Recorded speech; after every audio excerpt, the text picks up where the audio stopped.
your good looks. I appreciate It that. does. I'm telling you, did they teach us Hebrew Union, What's that? all this stuff? Not even a little bit. It's crazy what you have to do. Not even a little bit.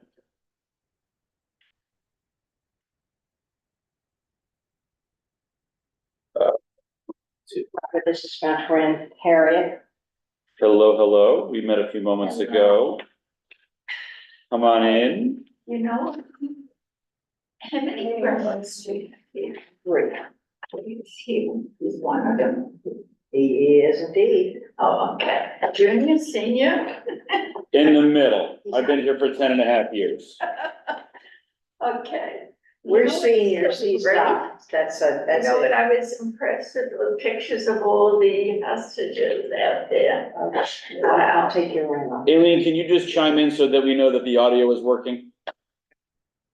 The audio is working Fantastic, and we can hear you too. and it's noon, so And it's noon. I didn't want to be. So good afternoon, everyone. Those of you who are making your way in, we'll start in just a couple of minutes. You need to get this thing off.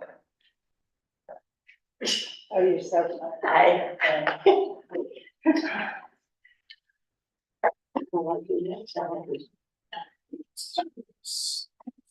Oh, yes.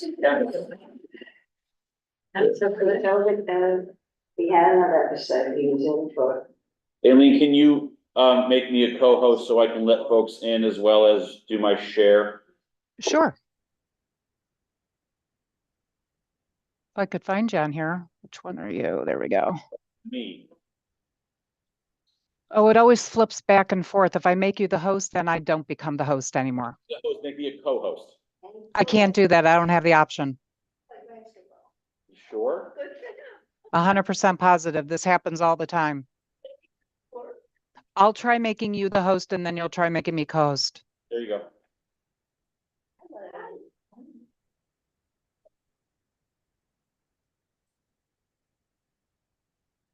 Hi, everyone who is joining us online, which is Steve and Sue. We're just having a few technical issues. We'll be letting folks in. Aileen, you still haven't made me the host. I'm not Virtual Beth L1, I'm me.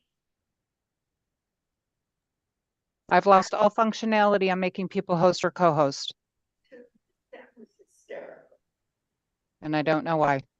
Oh, well, that was hysterical. I'm gonna encourage you to log out and log back in again then. I'll do. I was hysterical.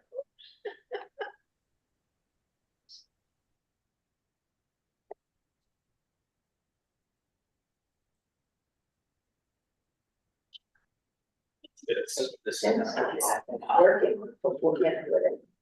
So I said, just. I said, Rockies, Rocky. Sorry, I had a trap. Sorry? I didn't say any trap. No, not right now. And, because then she says, I did it, we figured it out, so it was, you're looking for, it just was a bit worse. Maybe spend time in a month or two You got that. Oh, up north. I'm sorry, it won't be coming on Monday When the snow goes. to Clark. Oh, yeah. I couldn't sign up for it. you didn't sign up for it? I forget what class it is. It's about the Arabs and the Jews Oh, in Muslim. I take it that Pardes is, Did you? Oh, you've already had it? yeah, I think, Okay. yeah. This is what's happening. All right, so for those of you joining us virtually, we're having some technical issues. We'll be starting in just a moment. We haven't started our learning just yet, so if you just got in a moment ago, you haven't missed anything, so that's good too.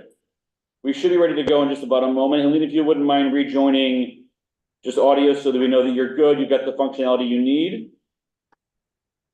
Yes, can you hear me?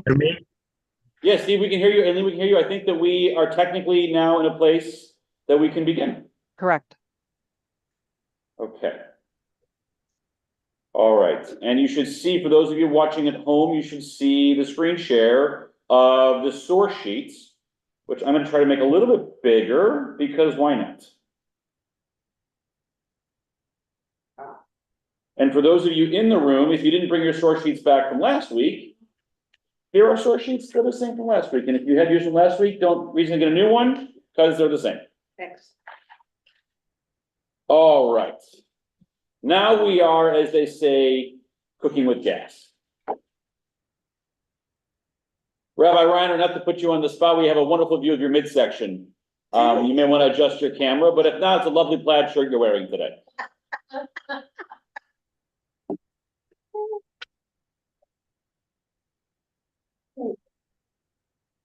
So, hi, everybody. Thank you for joining us for week 2 of this conversation that is called Mahloket Matters, brought to you in part by our friends at the Pardes Institute, who put together this learning and with whom I did a fellowship last year about this material.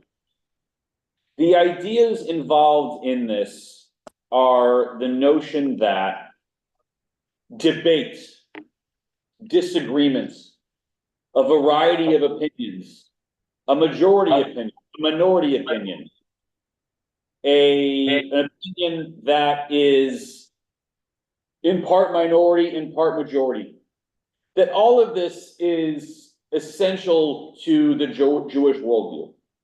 And there are certain other faith traditions who may not necessarily feel the same way, but for us as Jews, we should enter into the world with the recognition that having a multitude of opinions is not a bad thing, that it's in fact a good thing. And that orienting ourselves to have our eyes and ears open to opinions that vary from ours is not disloyal to our own sensibilities, or is not disloyal to our own values. In fact, it's a way to understand our position better by understanding the positions with which we might disagree. We can tolerate it. We can survive it. And in fact, it makes us better when we know how to engage with other ideas. That's the sort of the qualitative perspective that we're bringing to this. Okay?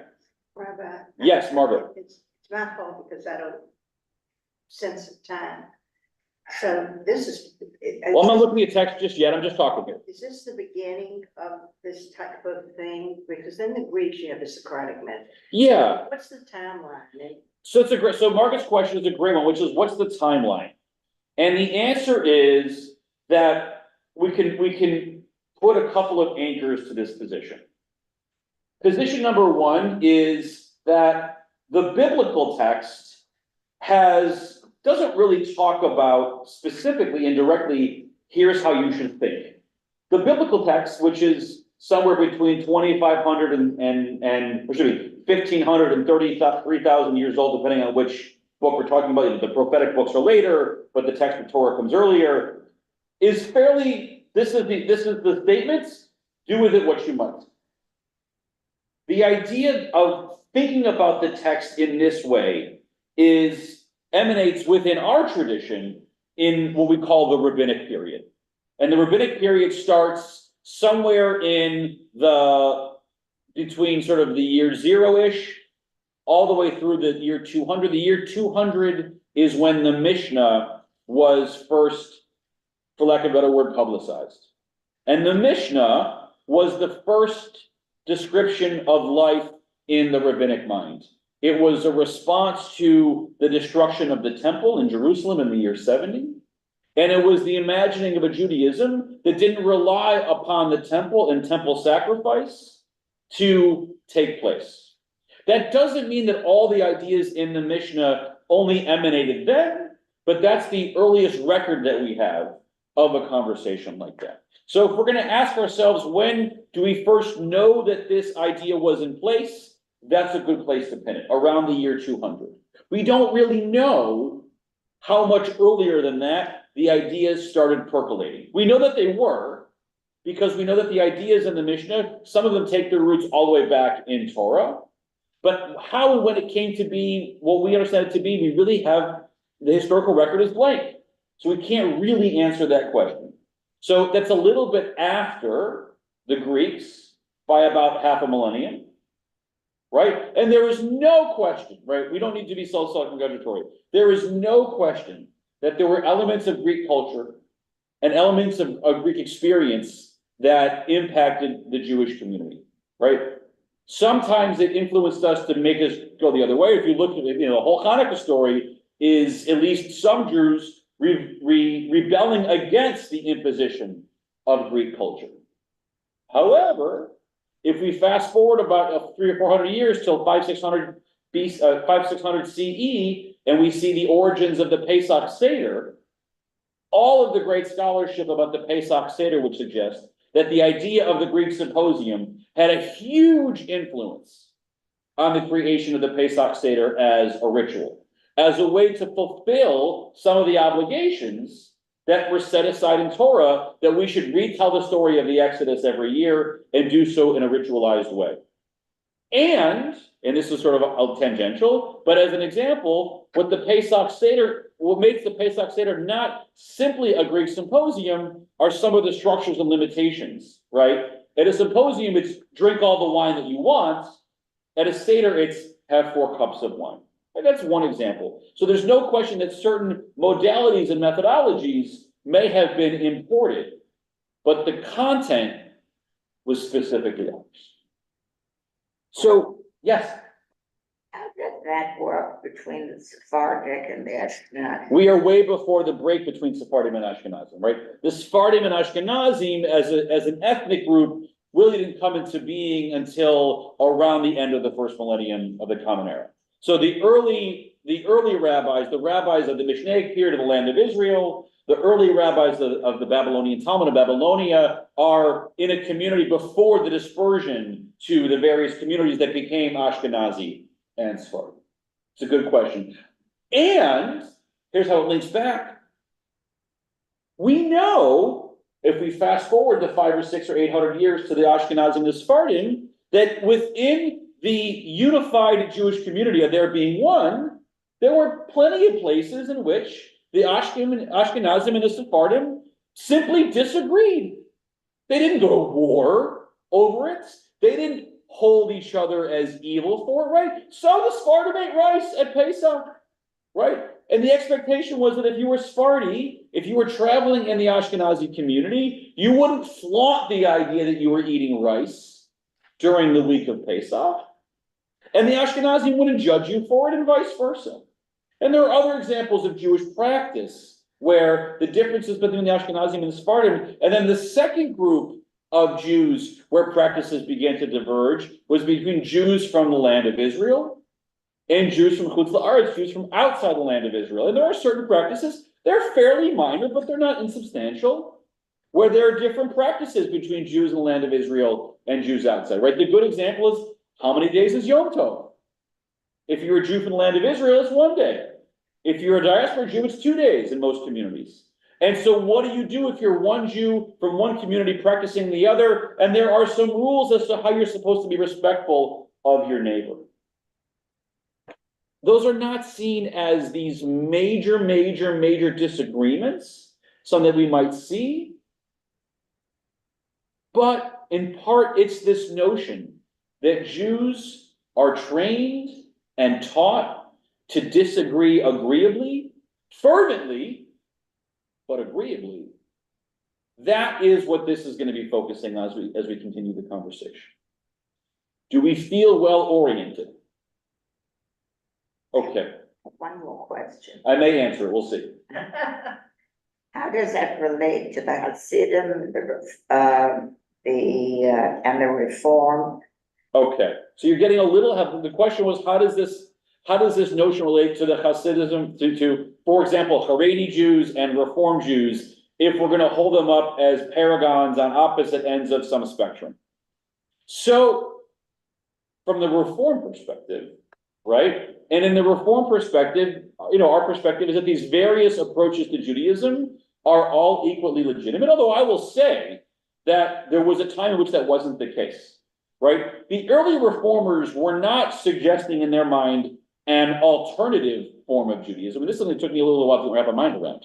They weren't saying that you can do it this way or you can do it that way. They were actually suggesting, at least at one point, that traditional halachic Judaism was no longer legitimate, and that we were the only ones that were legitimate, right? We have since backed off that, we've climbed down off of that high horse, and have said that the modern world requires a diversity of Judaisms, or diversity of approaches to Judaism, that's a better way to say it, that are all equally legitimate. And so we certainly feel compelled to show respect for our co-religionists who believe and practice in different ways. I wish that I could say that everyone around the table feels the same way. And unfortunately, they do not, right? We happen to be blessed, though, to live in a community in Boca Raton, for example, where the Jews who are on the right of the religious spectrum, the modern Orthodox, and even some of the Haredi groups within the community, are at least interested in being good neighbors, and at least interested in disagreeing agreeably with the Reform and conservative parts of the community. That isn't the case in every segment of Jewish life, especially in America. And I'm going to leave the commentary at that, because that really is far afield from where we want to be. Okay, so just a quick reminder of the text that we studied last week to get us going. The first one was a little bit later than the origins of the rabbinic tradition, but from Midrash Psalms around the year 900, written in the land of Israel, that suggested that as God was giving Torah to Moses, God suggested that each individual law had 49 faces that it could be interpreted one way, and 49 faces that can be interpreted in another way. That those individual teachings in Scripture, in Hebrew Bible, had these nuances baked into them. Now, to answer Margaret's question, that is not something that comes from Torah. That is a mindset of interpreting Torah that comes from the rabbinic tradition, but that is, for lack of a better word, authoritative for the Judaism you and I know. That when we see a rule in Torah, we should not be so arrogant to say that this rule clearly has only one way of interpreting it. We should know that every rule is has built into it, and in our tradition, we should be expected to see multiple facets of it. You want to see that? Come to Torah study here on a Saturday morning. And we look at one verse of Torah and all of the different facets and ways that it can be interpreted. That is quintessentially Jewish, this text from Midrash Psalms is suggesting. Okay? We're going to go back in time about 300 years to this text from the Babylonian Talmud. Rav and Shmuel both said 50 gates of understanding were created in the world, and all but one were given to Moses, right? So we're seeing some number play here. We've got 49, we've got 50. There's some kind of roundness to that Latin Roman numeral L, right? 50 is somehow round. That 50 is the paragon, and of the 50 different interpretations, Moses was entitled to 49 of the 50, and the Israelites will struggle to gather one or two, but we know that the other 48 or 49 are there. Why is it, according to the Babylonian Talmud, that Moses wasn't entitled to all 50? For it is said, God has made Moses a little less than God. You can't give Moses all 50, because that would equal Moses to God, and we can't do that. Because even Moshe Rabbeinu, our teacher, is but a human of flesh and blood. And there must be certain ways in which Moses is distinguished from God, or perhaps more accurately, God is distinguished from Moses. So there are 50, God has access to all 50, Moses has access to 49, and we have access to all 49 in theory, but in practice, if we can get to 2 or 3, then we're like a Talmud Chacham and we're a great leader and sage. Is everybody with me on what that is saying? Yeah. Okay. That there's a lot of things that we strive to know that is simply beyond our comprehension, and that is the way of the world. All right.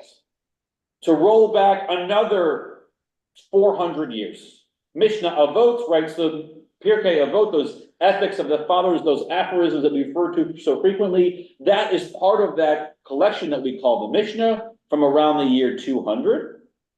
And this is a text that we talked about last week. And the source of this word mahloket, disagreement, the first time it appears in print, so to speak. Any disagreement and any mahloket that is for the sake of heaven, l'shem shamayim, for the sake of heaven, in the name of heaven, is destined to endure, and one that is not for the sake of heaven will not endure, will not continue to exist.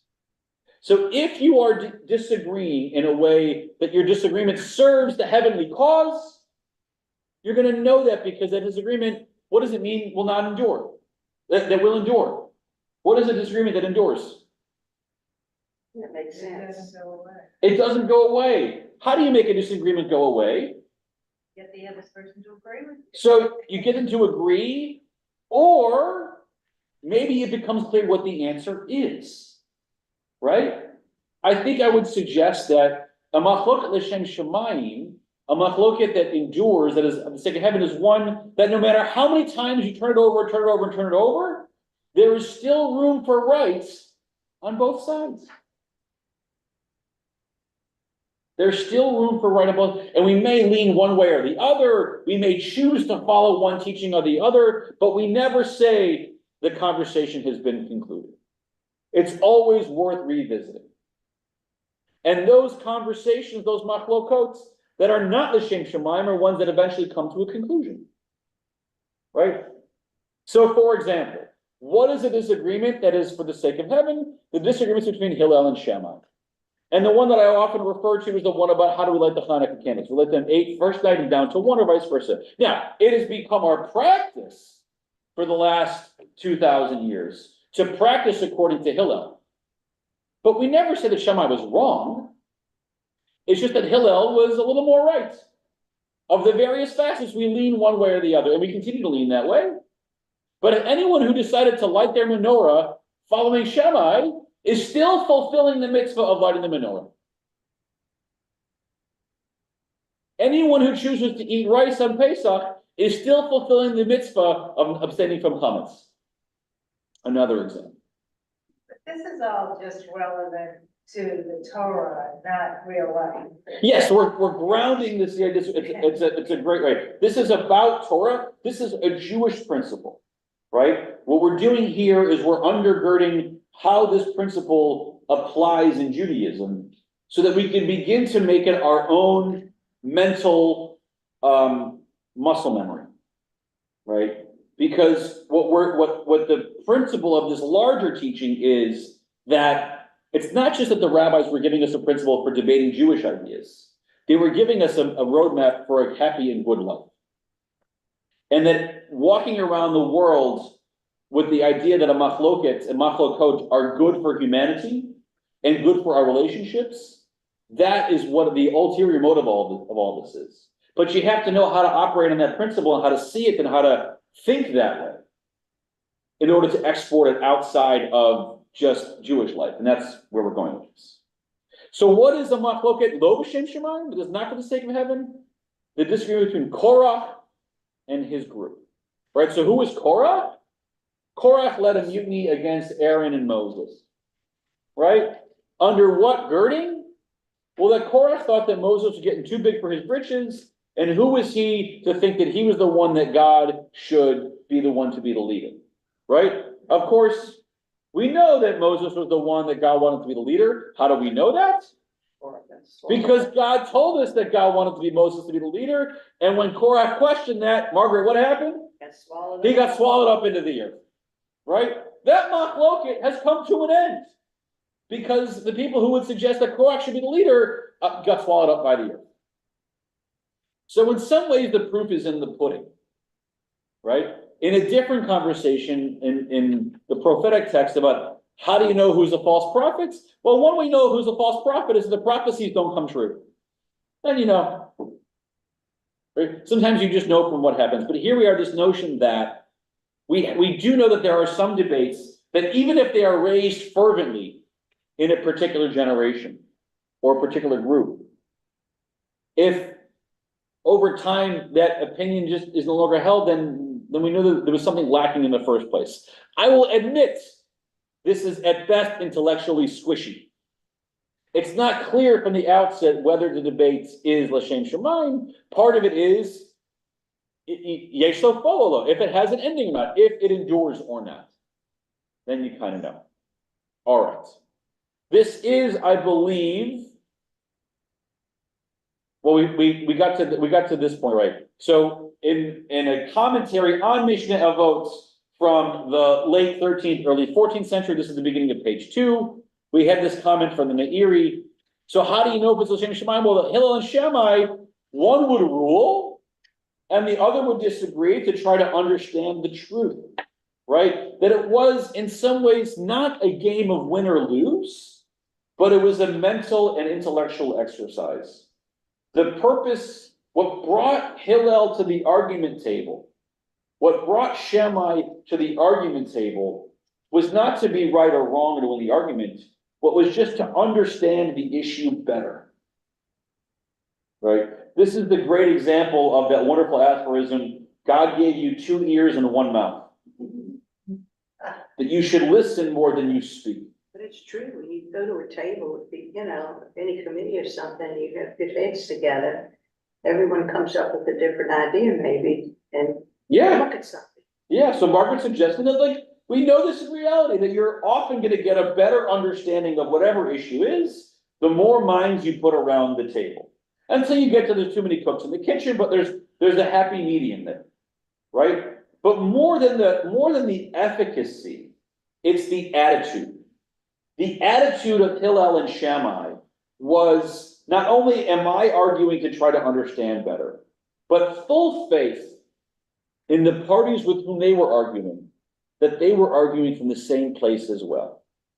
They were arguing just as much to try to simply understand the issues better than to win the day. And that puts a lot of faith and trust in your opponent or in your sparring partner, we might call it, to use a different metaphor, right? And that, I think, is what we're getting towards, which is we don't have that faith in a lot of people, but that we're all better off if we can find the people in whom we can have that faith and have disagreements from this perspective, as opposed to win the day. And in part because even if your goal is to win the day, that if you are able to listen with an open ear with your partner with whom you disagree, you're going to formulate your own ideas better if you argue with an open ear than with a closed mind. Okay. Which was the Mahloket, not for the sake of heaven? That of Korach and his congregation. For they came to complain about our teacher Moses, may he rest in peace, about his leadership solely out of jealousy and provocation and a desire to win. Moses, you are only in this for yourself, so we're going to take over. What's your motivation? Well, we're only in it for ourselves, but it's ourselves that we're worried about, so we're going to try to take over. And what happened to them? Swallowed up by the earth. If Moses wasn't of a pure motivation, he may have been liable to some kind of an attack like this, but he wasn't. So at the bottom of page 2, these 4 pillars of a Mahloket L'Shem Shamayim. These are based in ancient tradition, but applicable in our world today. Number 1, debate the issues without attacking people or harming relationships. Already a difficult hill to climb. Right? In part because we get fervent, in part because unless you're having this debate with someone who feels the same way, what's to preclude them from attacking you and harming relationships? Just look at social media. Number 2, what's your motivation? Are you trying to win or to understand? Are you trying to win or solve problems?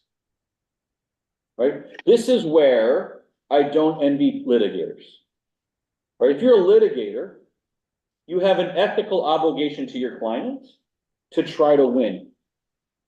You have an ethical obligation to advance their worldview and their position, even if, and this is the easy example, right? If you are a criminal defense attorney who thinks that your partner, your client is guilty, you have an obligation to argue for their innocence.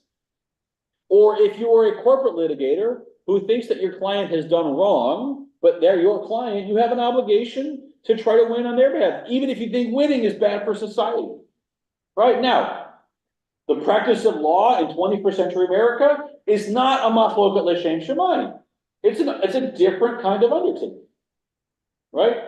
Mahloket L'Shem Shamayim take place in the pages of op-ed articles, or on Sunday morning talk shows, or on TikTok. Probably not in the same way, but they could. They could. In some ways, it is just the intellectual exercise to understand, right? Would that it was that we were having these debates in the halls of Congress and the state houses around our country. I think we'd say most folks are not doing it that way, but that's aspirational. Listen to the other side and be open to admit that you might be wrong. That seems like heresy in 2024, but that's what it takes. Consider that you both might be right, despite holding opposite positions, right? And that can come down in different perspectives, right? I'm right when you look at it this way, you're right when you look at it that way. I'm right for these reasons, you're right for those reasons. I'm right if you make these presumptions, you're right if you make those presumptions. And if we go back to that initial text from Psalms, that a law has these multiple facets, it's possible then for these all to be true.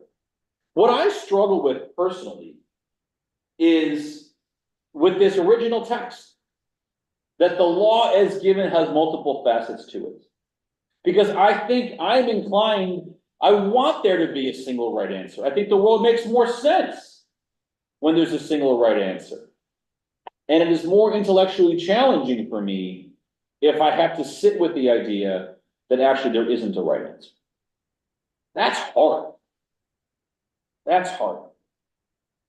I'm going to pause here. Questions, observations, comments? Stacey? I totally hear what you're saying about it's a lot easier if there's no right answer, if there is a right answer. I think that for me anyway, that's the greatest thing about Judaism. Of course. You don't have to believe in God to be a Jew.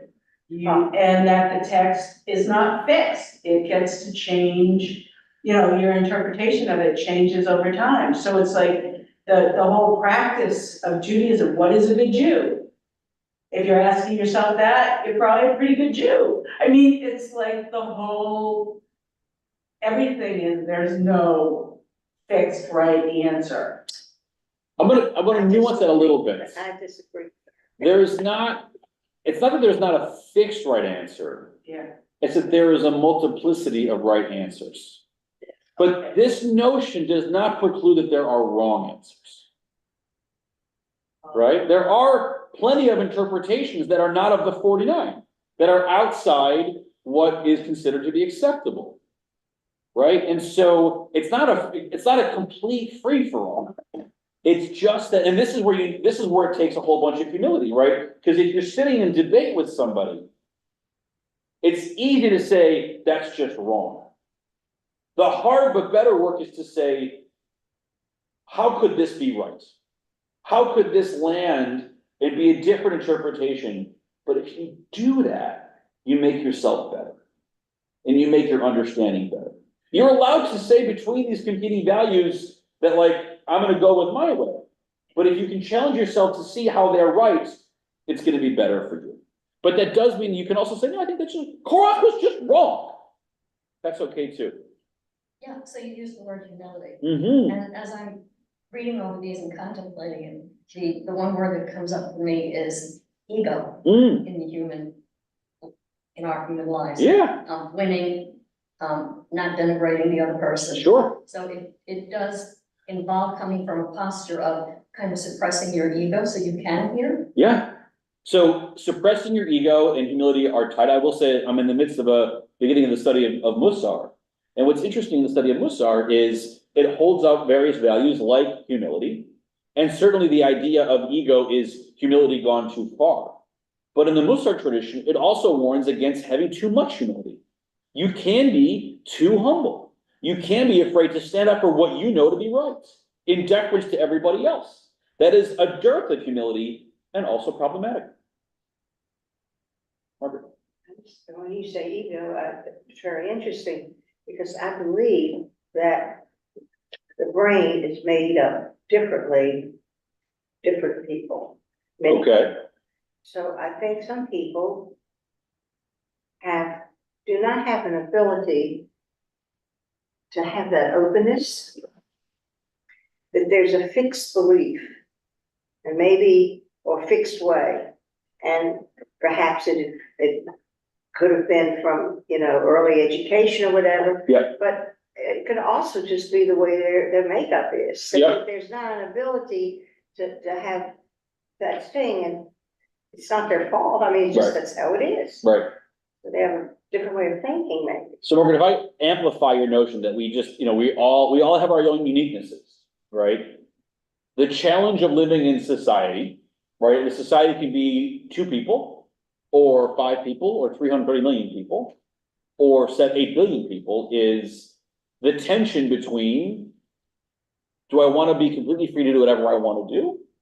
Or do I appreciate the fact that if I choose to limit myself in certain ways, my life will be made better because I can enter into society, right? This is the question, this is the fundamentals of political theory, right? And you ask different political theorists, are we wired to be amenable, or are we wired to be self-serving, right? Thomas Hobbes would say we are wired to be self-serving. John Locke would say we are wired to be amenable. So would Jean-Jacques Rousseau, right? And I think and I'll use the phrase in Western society, we tend to believe that people can be amenable. Torah suggests that we can be amenable, right? There are limits to what we should be doing, and we are able to accede to those limits. And the hard part is to figure out where the lines are. And that's where these facets come into being. And if you really choose not to do that, well, you're going to be living pretty lonely, solitary, perhaps sociopathic. You do have in religion, in the strictly Orthodox, where the rules are taking, it's very seriously. So There's no. within Orthodoxy, there's a greater sense of seriousness. But as we've discussed, I say we, meaning I think the progressive Jewish community, like to paint Orthodoxy with a single brush, that it's a monolithic approach. And it is and it isn't, right? In the sense that, listen, there are certain principles that pervade Orthodoxy, whereas different principles pervade progressive Judaism, right? So for example, one of our principles is that we essentially enter into Judaism by choice, right? We may be born into it, but whether or not we choose to practice and how we choose to practice, we feel like is our choice to make those decisions. And if you ask a person who is observant, they would say, it's not a choice. You don't have the option. It's incumbent upon you. I would say they choose to see themselves as having a incumbent, but that's where we draw the line. However, there's such a variety of practice within Orthodoxy that it's not fair to paint them with a brush. Now, they would all say that they're obligated, but even what those obligations look like, right? For example, yes, okay, so they're all Shabbat observants, but whether or not they choose to follow the practices of an Eruv, creating a large private sphere that they can carry in or not, they're huge, heated disagreements that have happened there. And I want to keep that in mind, that there's plenty of room for debate within Orthodoxy. I was thinking on the very extreme, Right. Well, extremism is not good for anybody. All right. So here we are. These principles: debate the issues without attacking, checking your motivations, listening to the other side, considering you might be both your rights. Okay, well, how do we do that? So, Jonathan Haidt, who is a really interesting thinker and wrote a book called The Righteous Mind: Why Good People Are Divided by Politics and Religion, helps to answer, how do we do this? Okay? Imagine for a moment you are driving an elephant. Okay?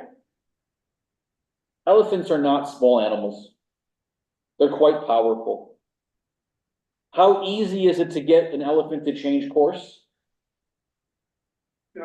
Not particularly easy. Is it doable? Sure. Not as easy as a horse. Harder perhaps than a hippopotamus, right? I think of I think having, it was just winter break, having been on a cruise and having watched our captain try twice to dock the ship in high winds and being unable to. He has all the, 5 bajillion horsepower engines, can't overcome a 30-mile-an-hour wind without enough tolerance that the boat wouldn't crash into the dock. So if we think of ourselves not as the rider in this image, and not as the elephant in this image, but as both. We are both the rider and the elephant. So think about this for a minute. I'm curious to hear how you might understand what that means. That we are both the rider with the conscious verbal thinking brain and the elephant with the automatic emotional visceral. How do we understand that? How does it apply to this conversation? I'd love to get some of the voices around the table too. Well, in the brain, we know that after millions of years, we still have the focus in our brain. I forget what the part of the brain is called, where we go to fear. Okay. Because that's the survival. Okay. So as I'm looking at this, I'm thinking of that as the automatic. Sure. So, The emotional fear.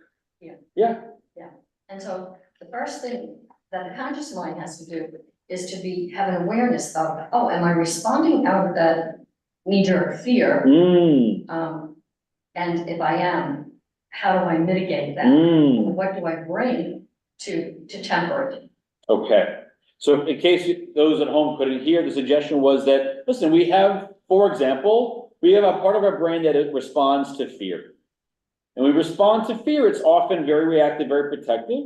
And I think that we could all say that that may not be what we always think ourselves as being in our best self if we're acting out of fear.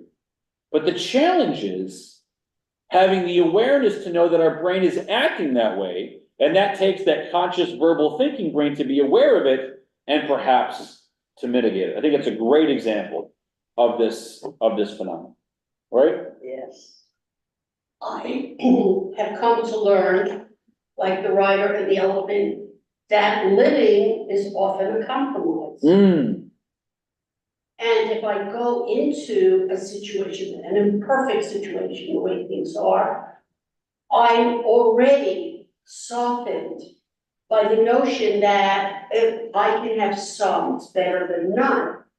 What degree is the compromise? Well, I don't know, sometimes I'm willing to take more, sometimes less, but I have to kind of evaluate that circumstance and to understand that there are going to be factors in play. Yep. Even under my best wishes Right. or the best circumstances. Compromise takes a little bit of both of these, right? Because you want to be responsive to what your needs are, and that can be that automatic, emotional, visceral, this is what I need. But if we can filter that through the conscious verbal thinking, we can say, well, listen, I need these things. I want these things.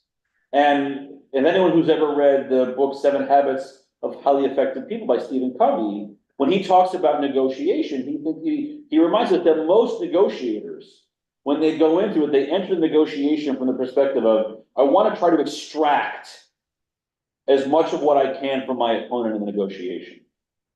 And making them give up more is a win for me.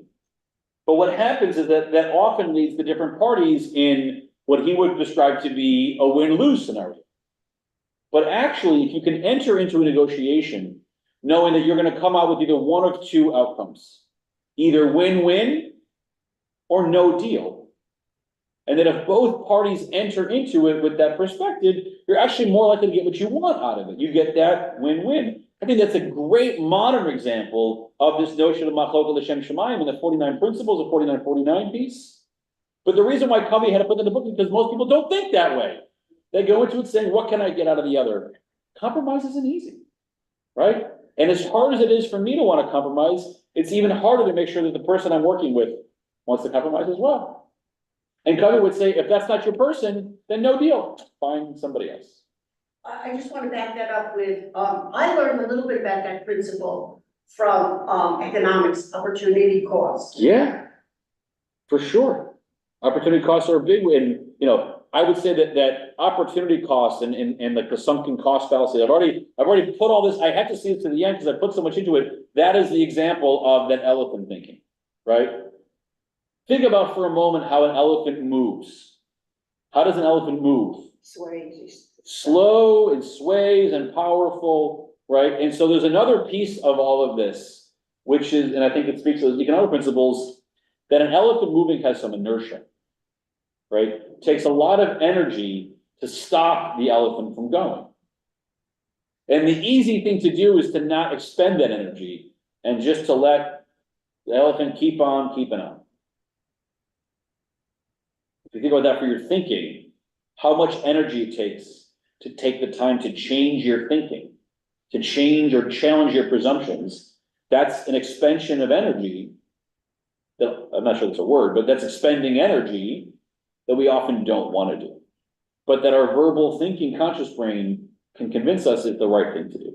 Other interpretations of the elephant in the right.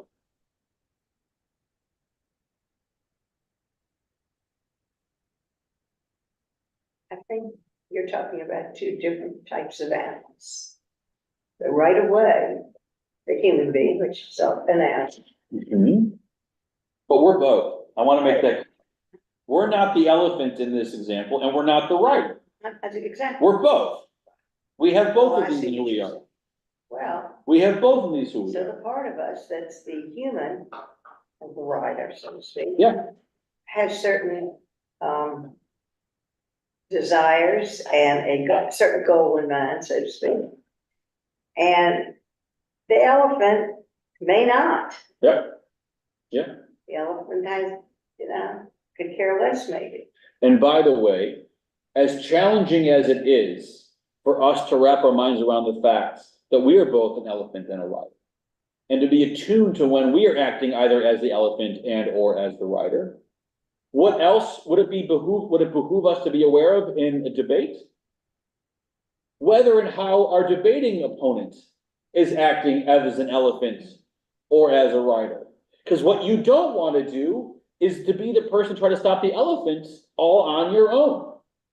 Right? If your opponent is riding their elephant and they're acting out of that emotional, visceral brain, to try to stop them is to try to stop an elephant.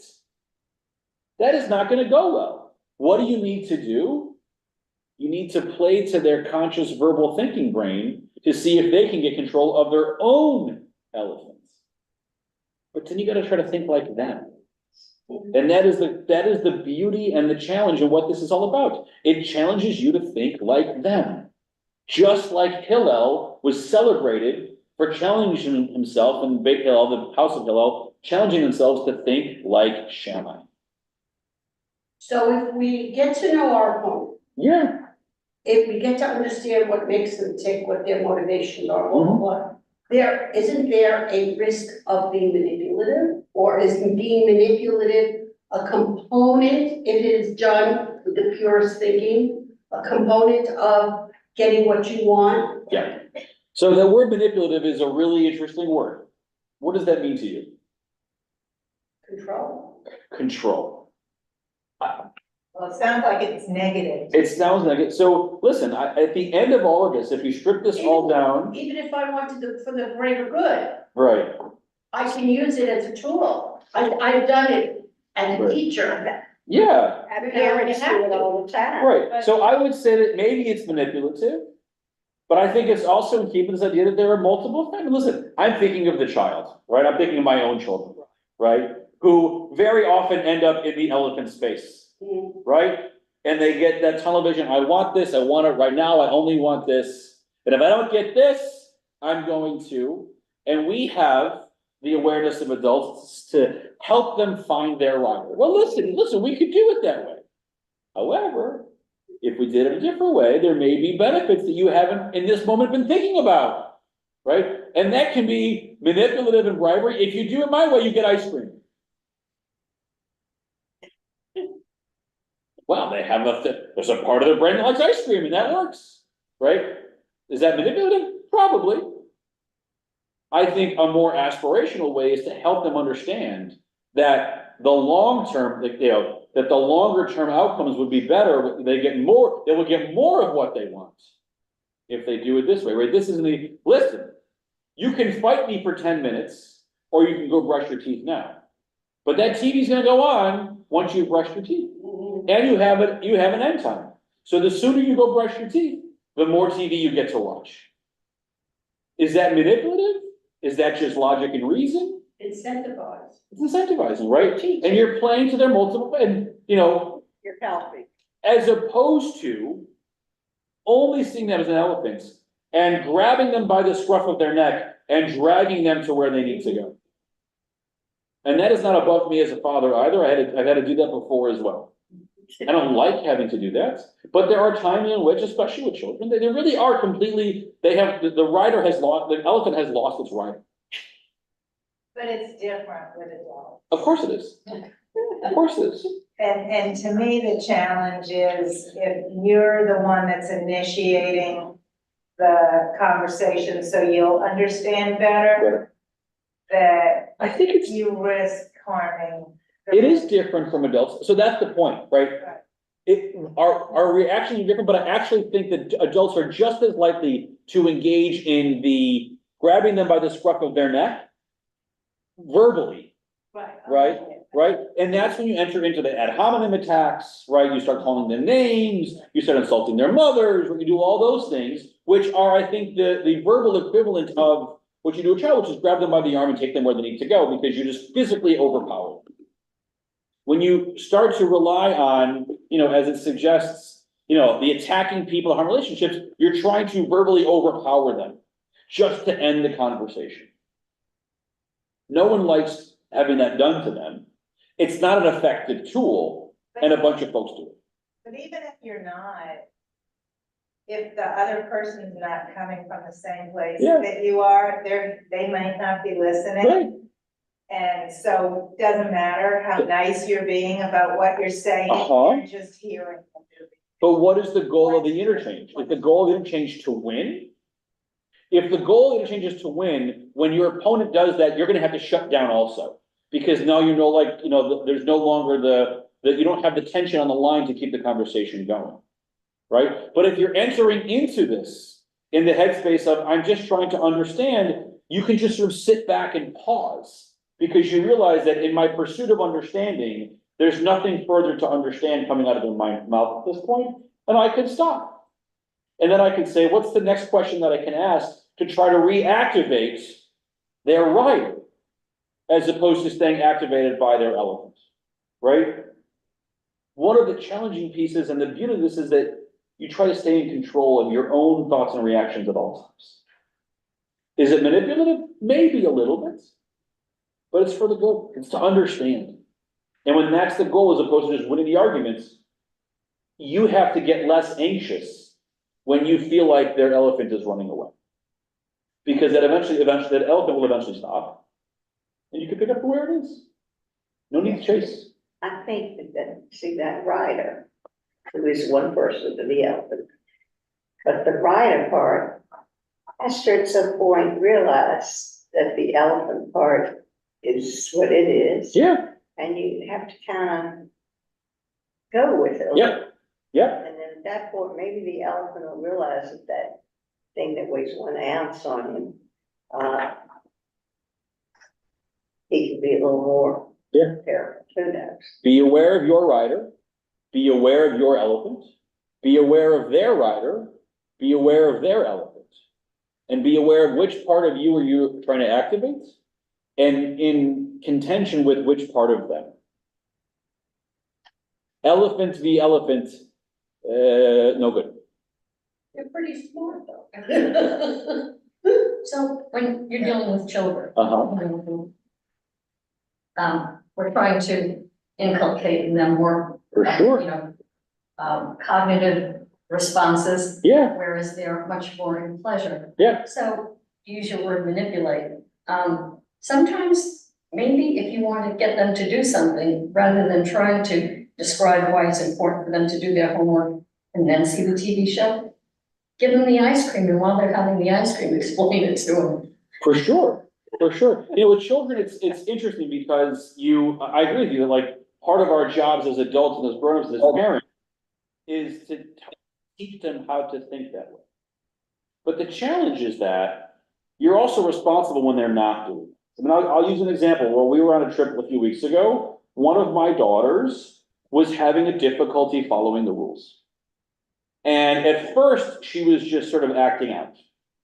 But then she started to put then she started to put other people in danger with her behavior, right? Danger of physical harm, right? Not serious harm, but, swinging a golf club around the mini golf course is not a thing that you just can't tolerate that. Now, if an adult were to do that, you would do the same thing. You'd call security because you're at risk of, serious bodily harm. Now, With a child, my job is to make them stop doing that. So I can talk with them, I can reason with them, I can explain to them and help them understand why doing that isn't the right thing to do and help them, give them the chance to articulate that they understand that they can hurt somebody.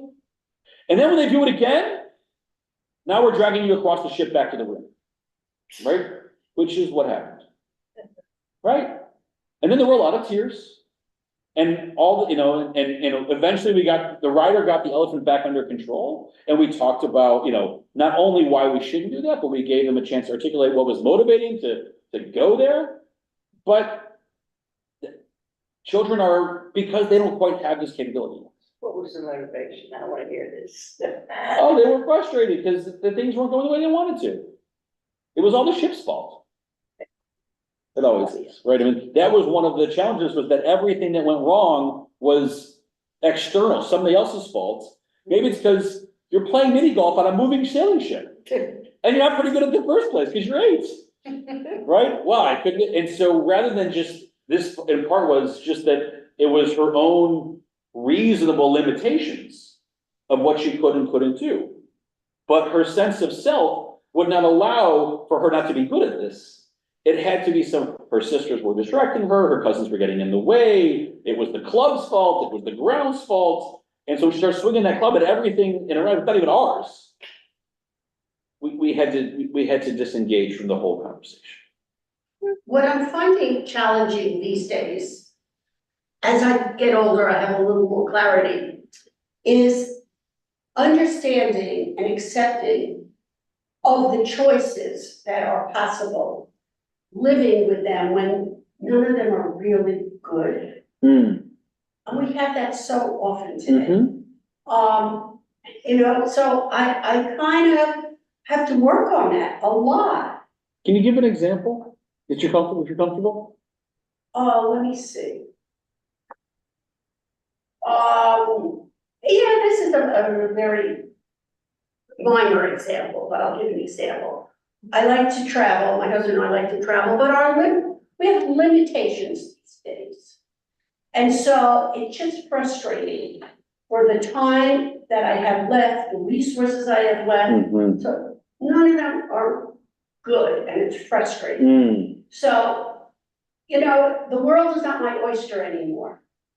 So that's what, that's really what it is. Or even a family situation, dealing with my children and my grandchildren and so forth, getting together, doing.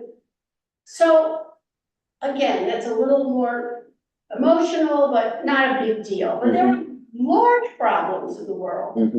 So I don't remember the point I'm trying to make, but the thing is, it's not an argument. It's really about where in my head I can feel settled and okay. But I would suggest that I would hope that you might find this mindset, even in this scenario, helpful.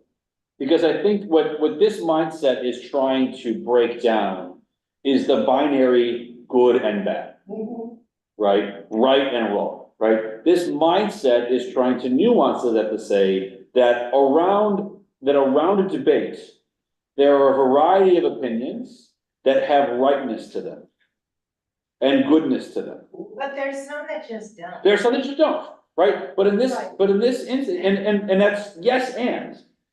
The reason the conversation that we're going to return to over and over again is this notion of the 49-49 debate, right? When there's a good amount of rightness on one side or the other, but for practical reasons, you actually have to move in a particular direction, right? You have to decide which way you're going to go, right? Now, I think that for us, and we'll end with this, one of the things that I think Judaism and the Jewish tradition has contributed to modern society, if you use this notion that there is rightness and wrong, that there is rightness on both sides of the arguments, that when you choose a particular policy position, you should do so in a way that maximizes the rightness of the decision that you're going in, but also allows for the maximal rightness for those you would argue with would have wanted for as well.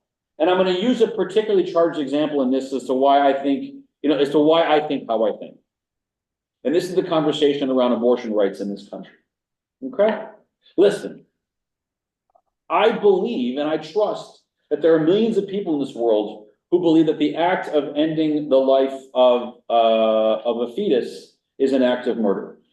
I believe for many of them, it is a fervently held belief. I believe for many, they actually don't hold it so firmly because they also would advocate that as a policy and then violate their own policy in their own private lives. But I think there's a lot of people for whom they fervently believe this. And there's nothing in what I would want from this country that would require them to have that particular act performed. But because there are also millions of people who think that that particular question is one that doesn't have the same moral impact, that ending a pregnancy is not an act of ending a life, that a policy position that says you should do what you want to do, and you should do what you want to do is the way that is probably the best policy outcome, right? In the same way around other vices, like gambling or imbibing various substances, things that we have said, like, this may or may not be good for you, but it's up to you. Right? That policy position of you shouldn't do things, you should be free to do things that you want to do as long as you're not harming somebody else. So that's been kind of what the American way, so to speak. And one of the challenges of the debate around abortion is that it really says you can't do the things that I don't want you to do. Because No, I think it's wrong. because I think it's wrong, right? And that is, where some of the tension lies. With that, we will wrap up and we'll join back in a week and we'll challenge ourselves to understand this even more deeply. And there'll be some new text next week as well. Thanks, everybody. Could I ask you a question? We have one question and then one more, and then I have to walk away. I was